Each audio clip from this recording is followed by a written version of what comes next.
Okay, we're going to do something a little different today. This is a Sansui AU-719 integrated amp from about 1980. I came across it in a thrift store probably 10 years ago, and they felt they knew what they had, and so they made me pay $100 for it. And I have used it, but it's tired.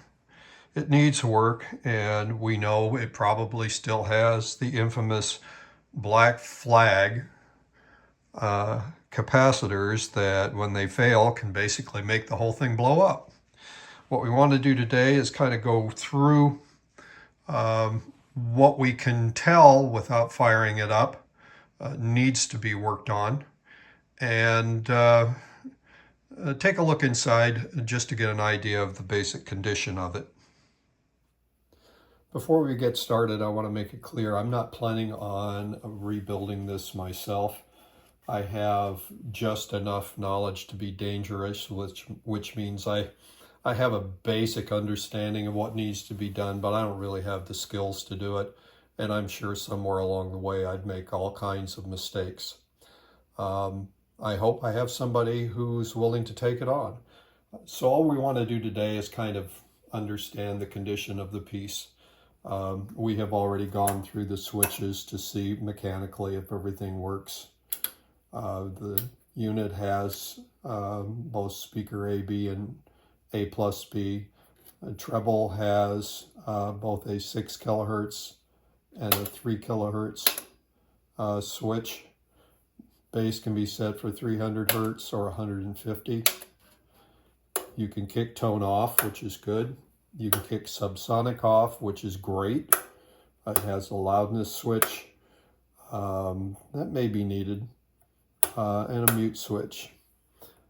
Down here, nice old balance switch, big old gain. Input selector. This unit has 2 phonos, a tuner, and an auxiliary, which is great. I don't need anything more than that. And while I don't have a tape machine at the moment, it'd be nice to have one. And those switches also seem to be at least mechanically doing what they're supposed to do. I did get in the unit years ago and did a little bit of deoxit work.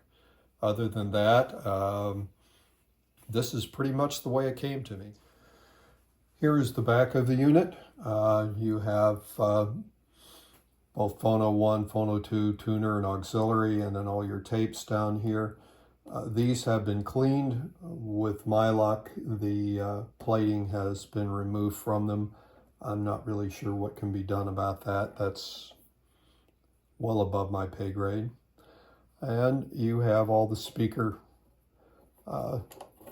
pieces, which are at this point completely opened up. Not the way I would care to have them, but they're that way because at one point I did have it hooked up and I never put them back.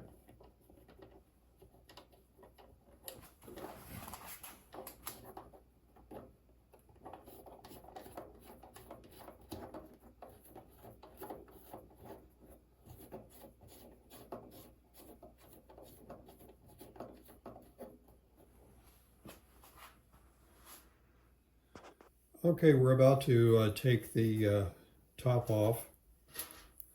4 screws. Front ones are long.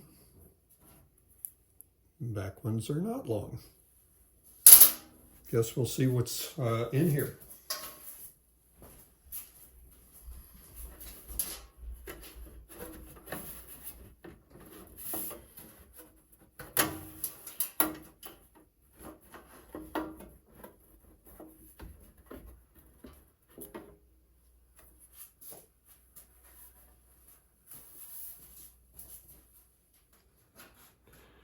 Well, one thing's for sure, it's dusty. Very dusty. That we can take care of a little bit. We're not going to knock a lot off it, but we'll blow it out a little bit before we go any further. All right, we've used a little canned air and blown it out. We saw a couple of small cobwebs, but mostly just dust. I can certainly tell just from even a distance that we've got some capacitors that are looking a little iffy. Certainly the adhesive that Sansui was famous for using is visible in certain cases. So we're going to try and get in close and take a look at a few of the boards now. And for what it's worth, the inside doesn't show any signs of rust. A little bit of discoloration, which I think is not a big surprise.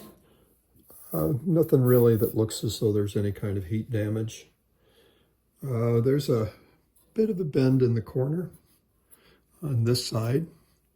Nothing that I can't take out myself fairly easily. Somebody just kind of banged it around at some point. The chassis in that corner doesn't look like it's a problem though. So this is a shot of the speaker selector switch and the tone board.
Here are the two power supply transformers, and to my eye, they appear clean. They certainly don't look like they're burned.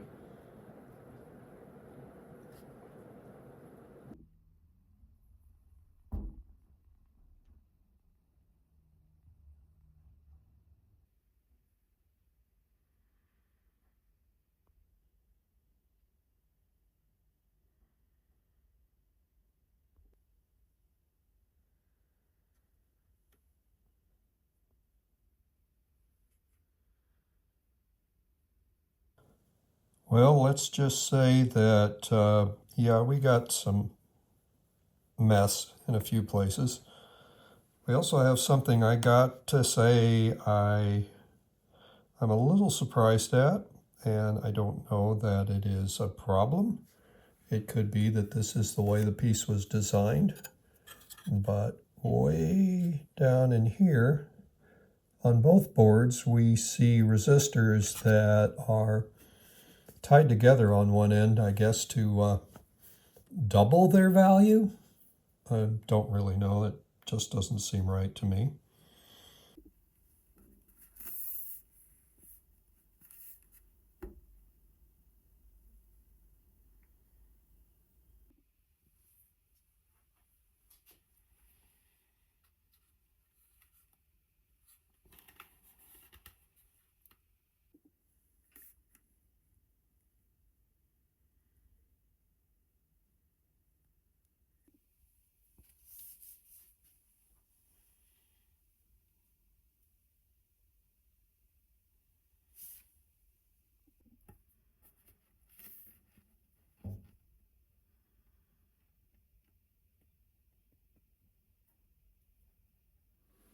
Okay, we're not going to bother to take the bottom off of the unit. That's more work than I think is necessary. We've got a basic idea of its condition, which is it's dusty, it's dirty.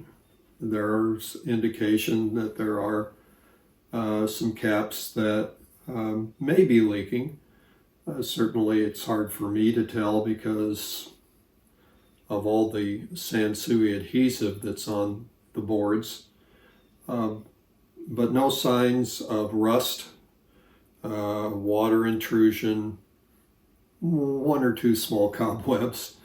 The cores on the transformers, to my eye, they look basically like they probably did when they were new. They're nice and clean and bright, and no indication of any kind of heat damage whatsoever.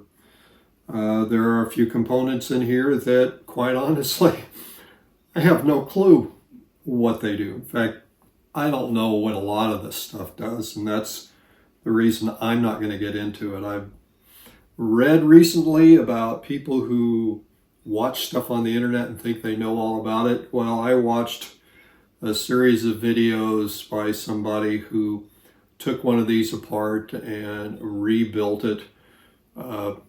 As with a lot of those types of videos, there's so much that's not there that you'd be pretty crazy to just use them and think, well, you've got a how-to.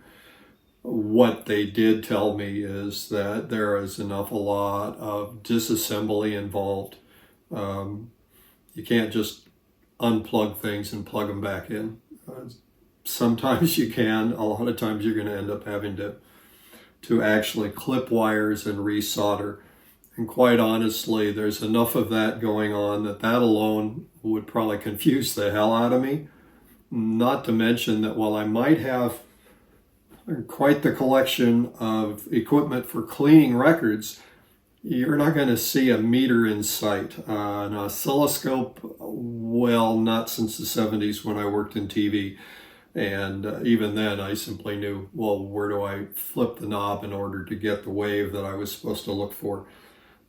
So no, we're not going to be trying to do this. The most complex thing I will do is to work to make sure that it is encased in styrofoam, and a special wooden crate will get built to further protect it, and then it'll go into boxes, and there'll be all kinds of fun bubble wrap, and we'll put it in a plastic bag to do everything we can to make sure that it arrives on the other end in the same condition it's in here.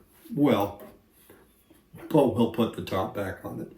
Okay, that's it for the inside look of the Sansui integrated amplifier AU-719 that was built around 1980, if you remember the 80s, and I do. Thanks for watching.